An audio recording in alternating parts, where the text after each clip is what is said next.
Welcome back to Reconstructing Gravity. This is chapter 21, which I'm going to call Loose Ends. In this video, I'm just going to list and discuss a little bit some of the gravity topics which were previously mentioned or unmentioned, which still remain open. Questions unanswered. As a super quick review, what we did in this gravity series is we used the constructive model from the special relativity video series together with a hypothesis that space moves towards planets at the escape velocity of the planet to solve a wide variety of gravity problems, including gravitational time dilation, why balls drop at the rate they do, starlight bending, and so on. Then we found that with this space flow velocity externally, there's a deflow rate dt, a loss of volumetric flow, which is a constant, 12 pi gm. Then finally, we looked internally and found that there's a relationship. The pressure, internal pressure divided by the strain equals the density of the planet times c squared, assuming constant density planet. We found an equivalent cycle time for energy in every mass in the entire planet. Again, borrowing from our special relativity model of how masses behave in space. Here's an example of a loose end. In special relativity, when we looked at particles and the energy moving within them, it was a two-dimensional model. We had, in this picture here, space flowing from top to bottom and the energy cycling as seen here. But when we moved over to look at gravity, we put in a space velocity gradient, but really only looked at one dimension, just the vertical central energy cycle. The lateral motion was just a lot more complicated to analyze, so I simplified it to just the one dimension. Also, when I modeled the ball drop, it was modeled with a Vx equals Vy equals 0 initial condition, just dropping a ball. This is the simplest condition to model. One can imagine throwing a ball in a parabolic path and so on. Things can be more complicated, but I took the simplest case. Another loose end has to do with the external flow model. You may remember this picture. I have this light and dark space structure where light space is what carries light or energy at the speed of light flowing in towards masses, but the light space being converted to dark space, which is inert and does not respond to energy in any way. The light space being converted to dark space, which flows outwards, always keeping a constant proportion. And this flow model gets the velocity of space, mainly the light space, to be the escape velocity, 1 over a square root function. But this whole model was rather speculative, and I totally didn't explain how this tetrahedral octahedral structure could break down and transform such that the octahedrons could flow outwards at the same rate that the tetrahedral structure was flowing inwards. Also, although we know that using the escape velocity as a velocity of space solves gravity problems, and that with this escape velocity, the deflow rate dt is 12 pi gm, which makes sense of the units of Newton's universal gravitational constant g in a way that we've never experienced before, we still don't have a good rational reason why this should be true. It's an interesting fact, but still an open question about the cause for this. I've already looked at this for some amount of time informally, but a more formal approach might be to try to get into the calculus of variations. And the calculus of variations sets up a thing called the functional, which is a set of functions in which some property is found to be stationary on an interval.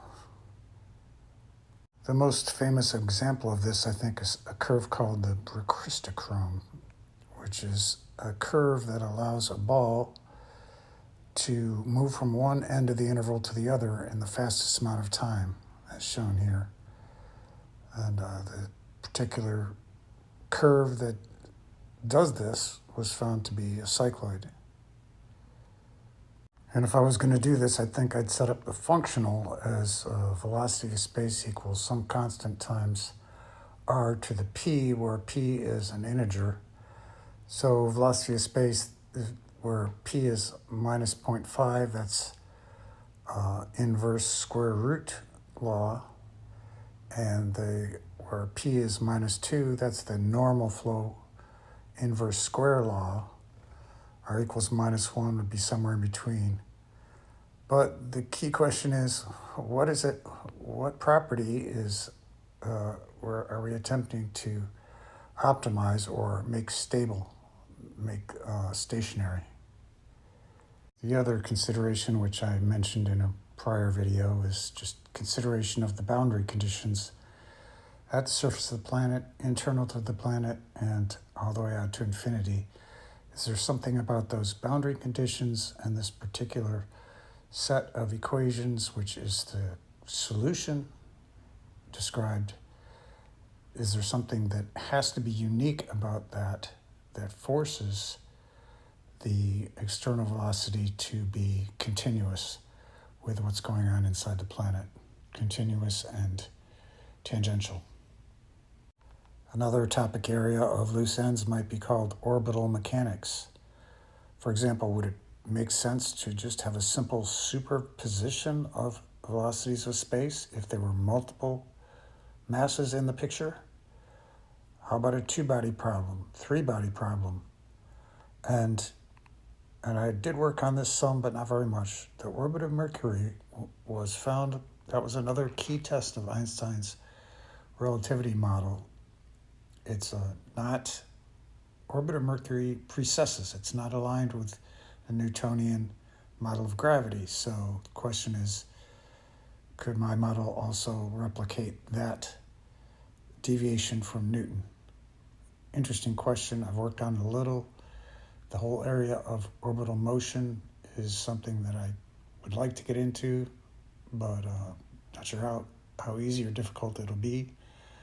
So we'll see. And finally, at least for now, the question of why is Newton's universal gravitation constant G, why is it the number that it is? I've worked on this actually quite a bit with no success. I looked at relationships to the four fundamental forces, looked at strain models, considered the Planck's constant. So far, nothing fits. And again, no one else that I know of has come up with a reason for this number being what it is either. My guess is that it's got some tie-in to not only the largest but the smallest levels of physics. The